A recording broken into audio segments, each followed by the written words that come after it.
here we have to present Frank Mertogliano and Steve Castellano.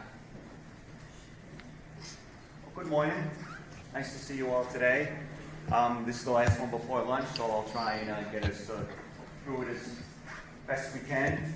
The title of my presentation is going to be The Effects of Student Learning by Utilizing Hybrid Methodologies.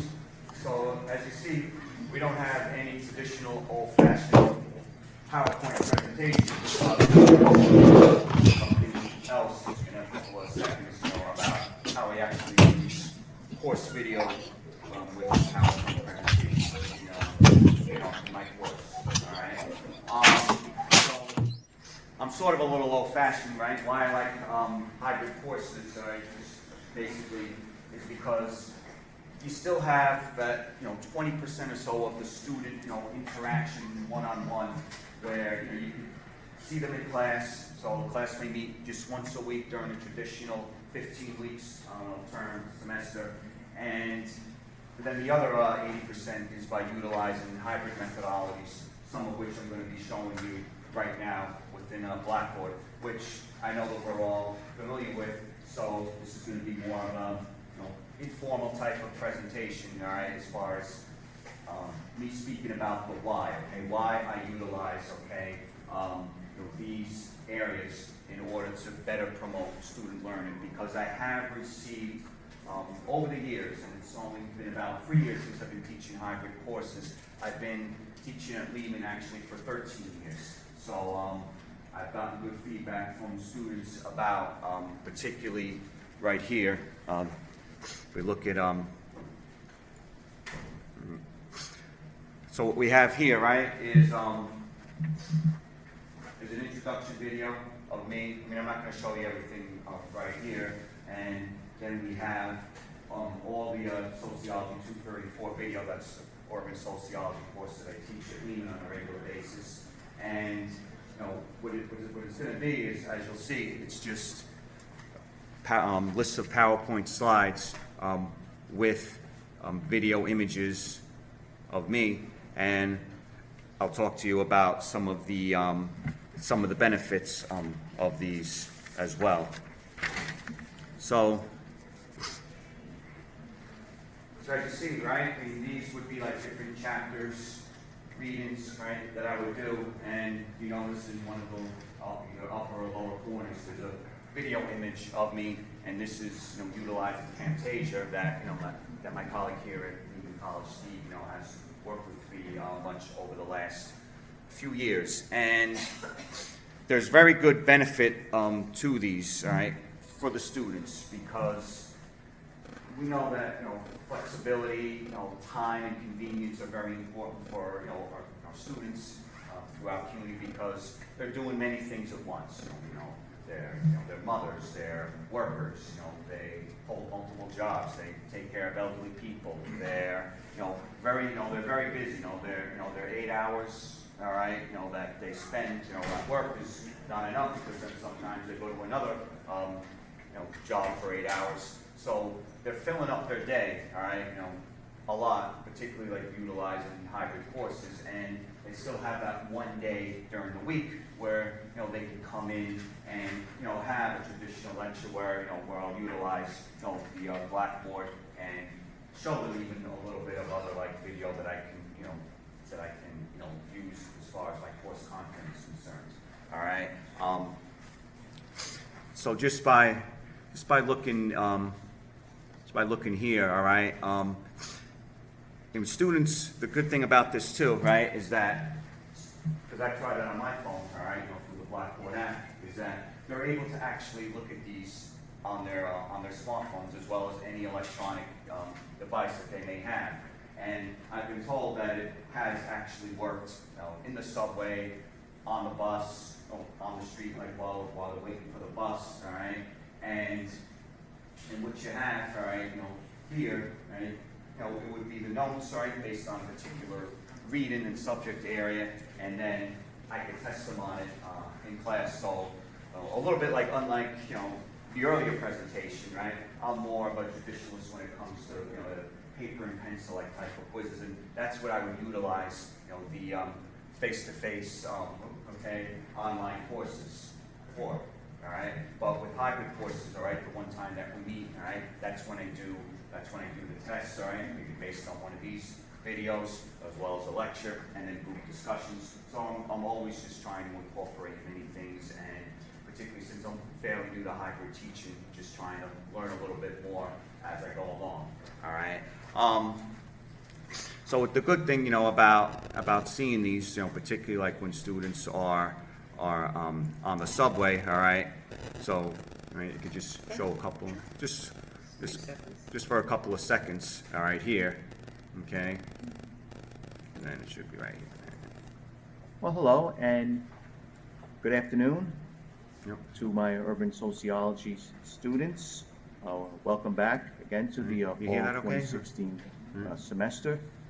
Well, what you are about to see is one of many video lectures with a PowerPoint presentation that I am going to be putting up for you in our course within Blackboard, and you're going to be finding them, under They can course take notes materials too, right? throughout Play it over the and over different again. weeks of the They come semester. with their own home and I'm wherever not they going to are. be doing this for every single reading that we do, but I will be doing it for most of the readings, and for the other ones, I'll be putting up PowerPoint presentations, just for you to look at without the video. I'll also be using just my voice on other occasions, particularly when I review for quizzes. And of course, the other notes that you'll get will be during our face-to-face meetings on Wednesday evenings. Okay, so for now, I want you to concentrate on the urban tradition in sociology. So this little mini video lecture lesson is going to be focusing on the early Chicago school and the early urban tradition that is in sociology, and many of the important concepts and ideas that were contributed by many sociologists, that make up, the Chicago school and the urban tradition. All right, so this chapter, chapter 3 of Flanagan, which is on Blackboard, which hopefully you should have read by now, but definitely do read, by week number 2. This is a chapter that examines a subjective image of the city. So much of the early research within urban sociology, for many of the people that you will be learning about as well as reading about, do focus on negative socially alienating features of urban life. Because this is a course that studies the city, but it also studies how the city has a symbolic and emotional impact on different people. And reality has a subjective side, whereby we attach our own personal meaning to our experience in the world. So, you see, as cities grow, people do struggle to make sense of their new environment. And we know that human beings are different with respect to how they adapt to factors in their external environment. But as we all know, It from works clearly introduction with to Blackboard, if you sociology, can see through what's that called an many LTI. factors And in our then external we're also environment getting, happen beyond and I our say we, control. all of us will And have remember access learning to about this. how our The Blackboard Student, sociological which is the mobile perspective app. We currently have Blackboard deals Mobile. with how we view the Mobile world. student, but we're getting a And new you see one this called view of the Blackboard world is Student, very and I different think CUNY is still from many negotiating people, that and between, it has to do with with, Blackboard, and it'll as be C. able to Wright play Mills all would these say, videos as well. one's social location within their social structure, and that's also going to be another term that I'm going to briefly review as I go on here with you. Right, so you see this theoretical perspective called symbolic interactionism. One of the first early theories of sociology. So, in other words here, just a little quick review. This involves the use of symbols to which we attach meaning and make sense of the world around us. There you go. All right. Okay. So the students will have access to all of the video that Frank has loaded up into the class. So we employ this very, very heavily with hybrid classes and fully online classes. And it's, as Frank said, it's pretty flawless. It works very well for us. We have not really had, we get some user bumps, but overall it's a pretty good experience. Okay. And another important point as far as the why is concerned, this allows students to be engaged at their convenience by listening, viewing, and taking notes. And see, it's always like, it'd be easier and more convenient and less stressed, okay, that our students are. I find the more comfortable that they actually feel learning, because all of us as adults too, we have a lot of things going on every day, and you see, the more relaxed we feel, right, then our confidence starts to build up as well, and as the student confidence, builds up, right, they're better able to learn a lot this way. Now, the other thing, all right, that I just wanted to talk about, and some of you, may be familiar with this. Anybody ever use VoiceThread like in any of their courses, right? This too, right? The thing that's good about VoiceThread, all right, is that it allows opportunity for emotion, all right, and by allowing opportunity for emotion, all right, in students' expressions, all right, this is helping to provide a more accessible learning environment, all right, empowering them to demonstrate what they know. Now, my little flaw with VoiceThread, and again, for those of you who have used it, maybe can back me up on this, that sometimes that just by utilizing their voice, all right, you can't always tell if the student is reading directly, from something or is looking something up, because, well, those of us who use VoiceThread know they can, type in a response, they can upload a video image of them, or upload, the audio of themselves as well. But I like this, all right, where they may have to go somewhere, out in the field, out in the public, and tell me about what they're observing as far as some urban aspect of New York City that you feel that could potentially influence you in some way. All right. So by uploading, right, when students, all right, by uploading an audio or video comment, all right, to VoiceThread, all right, it allows me, all right, I bring up a point about the reading, all right, and I think also the key here is too, right, you see I bring up a point about the reading, and I'll put the directions here. It allows them, all right, time to be reflective, all right, so they can reflect more about what they say, because again, with time being the big factor, as in online classes, and particularly with hybrid courses, we use, all right, time management, and by using our time effectively, it could definitely, help them more. All right. Okay. So the other thing I was going to do, all right, was I was going to go into the other course as far as Blackboard Collaborate. That was the little minor interruption. Excuse me. All right. That we were going to also point out to you. All right. Okay. So from It's actually oh, oh, all right. Oh, okay. okay. All right. So yeah, go ahead. You can talk to this. Okay. So you see, Barbara Abar, that's one of my students' names. All right. In this course that I'm teaching. All right. And she had volunteered. All right. A little bit of her time today. All right. Whereas what was going to happen, all right, or which is actually about to hopefully happen, was that there would be a video image, all right, of Barbara right up here, and she would be able to hear me as if you are hearing me right now. And I would basically ask Barbara a question about the course based on the reading, and There she that is. looks like her. All right. Hi, Barbara. Okay. She needs to turn her audio on. Oh, okay. Yeah. There she goes. All right. Okay. Okay. Barbara, can you hear me? Barbara, can you hear us? I take that as a no too. Yeah. Sure. Hear us? She's no. We can't.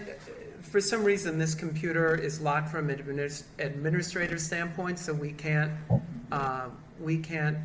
do video duplex with her, but she should be able to hear us. Yeah, I can hear us. Okay, can you talk to us, Barbara? Sure. Hi, how are you? So what this tool can be used for, you can actually hold, like, for example, we had a snow day, a couple of snow days during the course of the winter time. So this is a tool that you could use to meet with your class, and you could actually hold the class right on here. You can share the screen, you can share documents, and you can have full duplex, audio and video right on here. Now, as I said, she would normally be seeing us. When I tested with Barbara last night, we were fine. But this computer apparently is controlled by the school, by the IT department, and it won't allow the software for the camera to install. So that's why she can hear us, but she can't see us. Hi, Barbara, can you hear me? Hi, Professor. How are you? Okay, good, thank you. Thanks again for volunteering your time to do this, I really appreciate it. Anytime, anytime. Okay, So you can see how clear the audio is and the video is. So could she do this from a cell phone? Yeah, good question, yes. Yep, absolutely, 100%. So anywhere she has a cell signal, she could actually be online with the class. So it's very flawless. So Professor, in order to allow the flexibility, doesn't everybody have to be on time, set a particular time? Exactly, and that's a good question, because particularly when you have a big class of 30 students, and usually I like it when hybrid courses, they're capped at 20 students, and those of us who teach hybrid and online courses, I'm sure know that it's a little easier when you have a little less amount of students in the class, because it takes a lot of time on our part. So yes, it's very difficult to find 30 students who are, let's say, available on a Friday morning at 11:30, all right?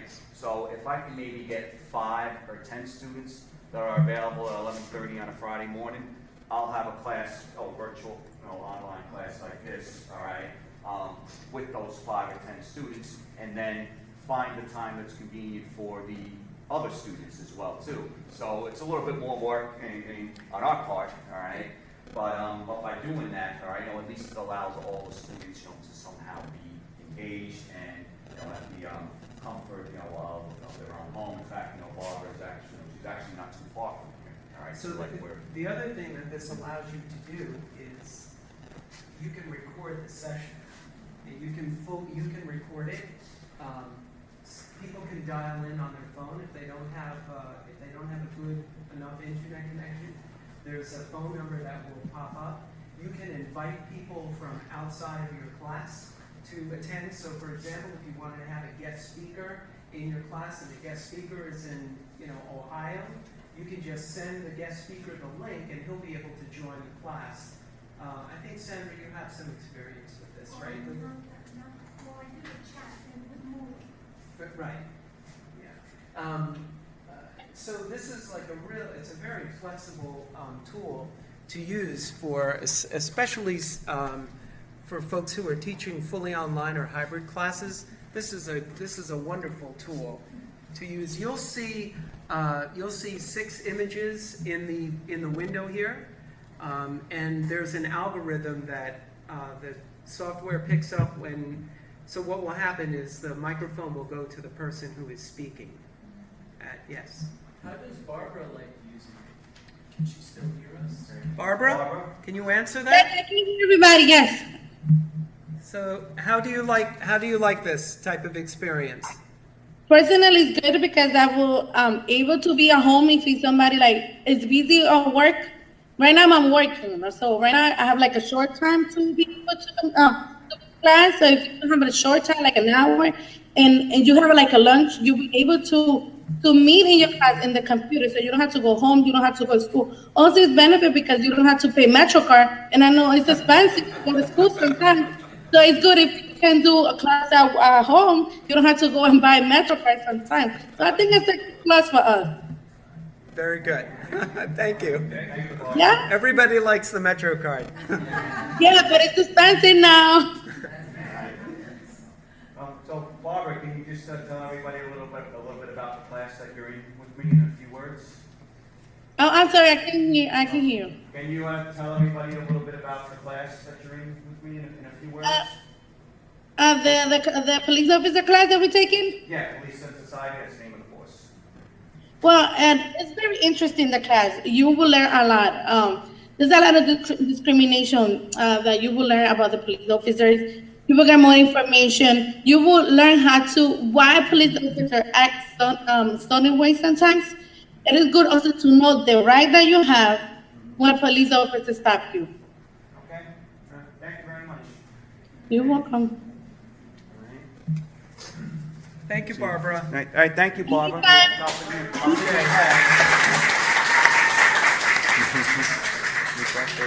good. On or no? No, Elaine didn't come. We would see her.